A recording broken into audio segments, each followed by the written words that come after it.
Meditation યથાર્થ કોને કહેવાય એ જાણવું પણ જરૂરી છે અને એ જાણ્યા પછી નિયમિત એનો અભ્યાસ કરવો આવશ્યક છે.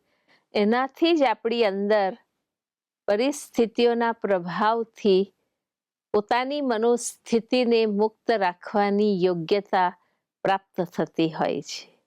બરાબર. એટલે એને માટે જે જ્ઞાન છે આપણે સમજવું પડશે કે મેડિટેશન એટલે ધ્યાન, પરંતુ ધ્યાન ક્યાં કરવાનું છે, કોનું કરવાનું છે અને કઈ રીતે કરવાનું છે. અમારો અનુભવ એ છે કે એને માટે આપણે પોતાની મનોશક્તિને, મનોબળને વધારવાની જરૂર છે.